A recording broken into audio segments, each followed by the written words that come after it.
ایک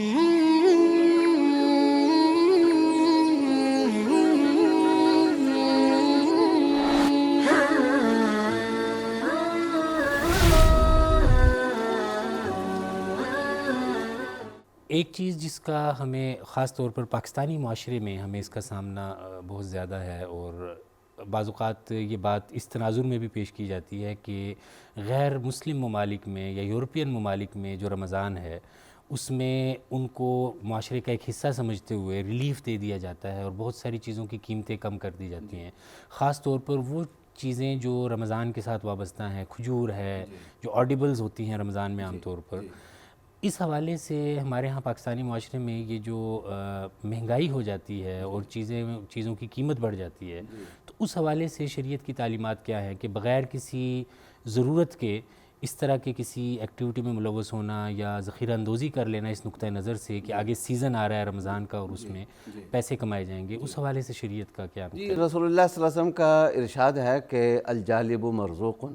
والمحتکر ملعون، کہ جو نفع کمانے کے لیے ذخیرہ اندوزی کرتا ہے، یعنی اس مقصد کے لیے کہ پہلے شارٹیج ہو جائے اور میں اس کے نتیجے میں گراں بیچوں۔ ویسے تو ظاہر ہے کہ آدمی کچھ چیزیں جلدی خرید لیتا ہے نفع کمانے کے لیے، اس میں تو کوئی حرج کی بات نہیں ہے، لیکن لوگوں کو تنگ کرنے کے لیے تو اس کے بارے میں رسول اللہ صلی اللہ علیہ وسلم نے فرمایا کہ اس پر اللہ کی لعنت ہے، وہ اللہ کی رحمت سے دور ہے۔ اور جو آدمی مارکیٹ میں چیز لے کر آتا ہے، مارکیٹ میں فراوانی کرتا ہے، اگرچہ اس کو پتہ ہے کہ اس کے نتیجے میں سستے داموں بکے گی، تو آپ نے فرمایا دیکھنے میں تو یہ لگ رہا ہے کہ رزق کم ہونا چاہیے بظاہر اس سے، لیکن فرمایا کہ الجالب مرزوق، کہ جو مارکیٹ میں سپلائی کرنے والا ہے اس کو اللہ کی طرف سے رزق دیا جاتا ہے، اللہ تعالیٰ اس کے رزق میں برکت دیتے ہیں۔ استغلال یا ایکسپلائٹیشن یہ ہمیشہ ہی بری سمجھی جاتی ہے، اور اسلام نے بھی اس کو بہت ہی بری نظر سے دیکھا ہے۔ یہ در حقیقت گراں فروشی جو ہے یہ ایکسپلائٹیشن کی ایک شکل ہوتی ہے کہ ہمیں پتہ ہے کہ ہمارے گاہک نے یہ چیز خریدنی ہے رمضان کی وجہ سے،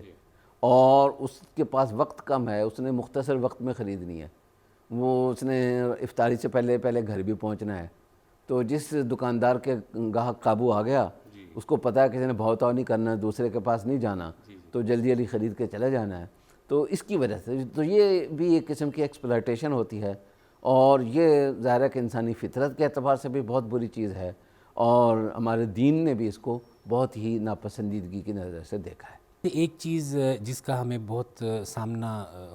ہو رہا ہے اور ہم دیکھ رہے ہیں کہ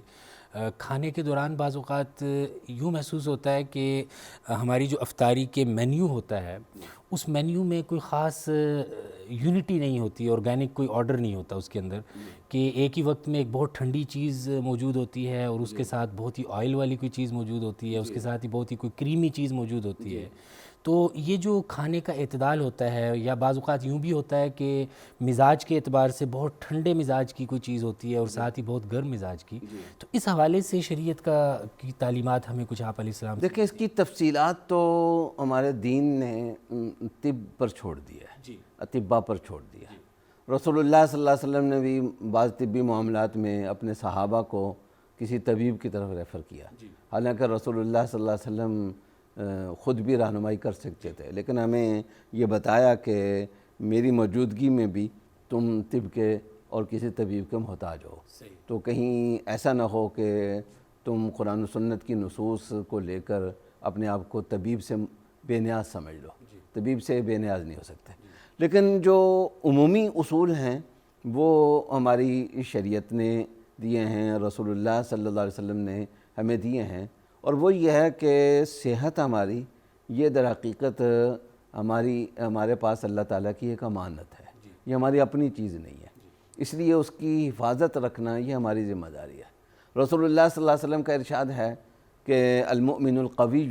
خیر و احب الی اللہ من المؤمن الضعیف، کہ جو اچھا صحت مند طاقتور کسی بھی پہلو سے قوت والا مومن ہے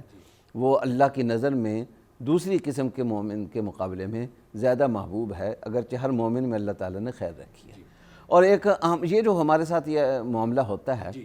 اس کی وجہ جو ہے وہ ہم لذت کام و دہن کو اور مزے کو، چٹخارے کو بعض اوقات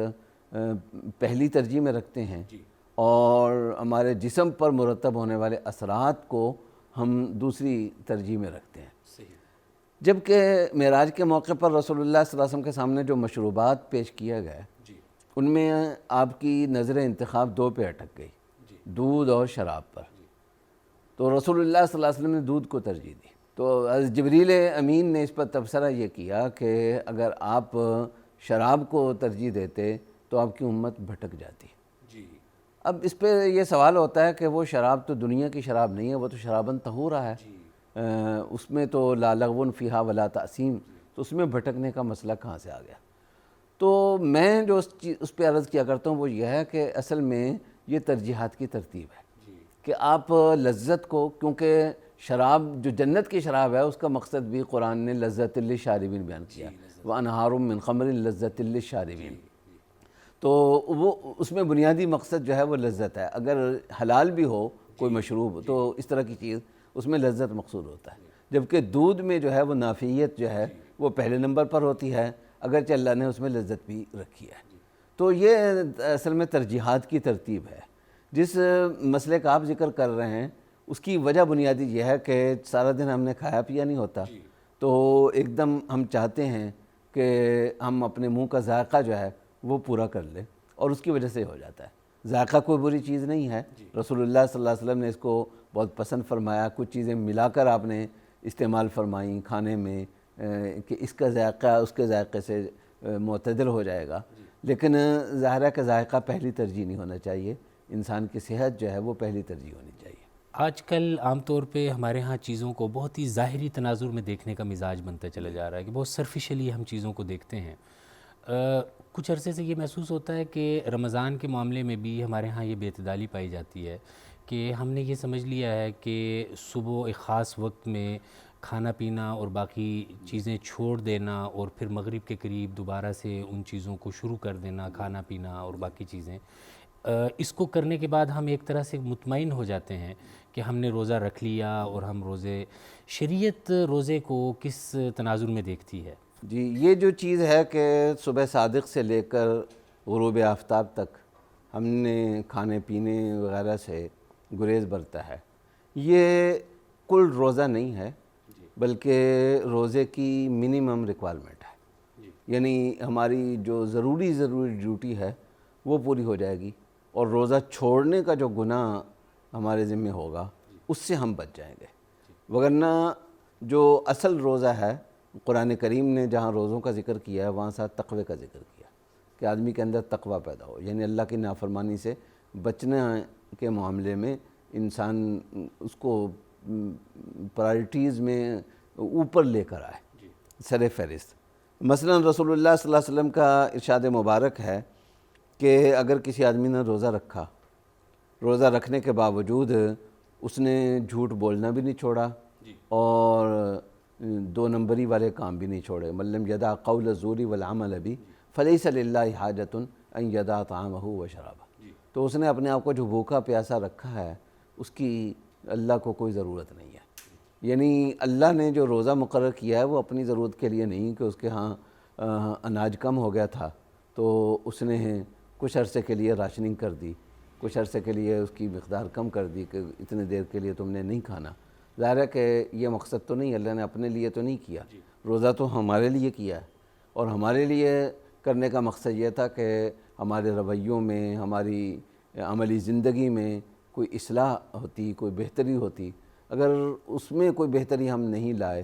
روزہ بھی رکھا ہوا ہے، جھوٹ بھی بول رہے ہیں، دو نمبری والے کام بھی کر رہے ہیں، تو رسول اللہ صلی اللہ علیہ وسلم نے فرمایا کہ اللہ کو اس کے بھوکے اور پیاسے رہنے کی، کھانا پینا چھوڑنے کی کوئی ضرورت نہیں تھی، ایسے ہی خواہ اس نے تکلف کیا روزہ رکھنے کا۔ اسی طرح یہ بھی آتا ہے کہ جس بہت سے روزہ دار ایسے بھی ہوتے ہیں کہ ان کو روزے میں سوائے بھوک اور پیاس کے کچھ بھی نہیں ملتا، بھوک اور پیاس کاٹی اور اس سے زائد اس کو کچھ بھی نہیں ملا، اس نے غیبت کر کے، اس نے چغلیاں کر کے، اس نے بے وجہ اپنی بھڑاس نکال کے، اپنا غصہ نکال کے، یا جھوٹ بول کر، گراں فروشی کر کے، یا اور جو کچھ ہمارے ہاں روزے کے دوران ہوتا ہے وہ کر کے اپنے روزے کے اجر و ثواب کو ختم کر لیا، اور بھوک اور پیاس کے علاوہ ایک ذمہ داری پوری ہو گئی، اس کے علاوہ بھوک اور پیاس ہے، اس کے نامہ اعمال میں اس کے علاوہ اور کچھ بھی نہیں۔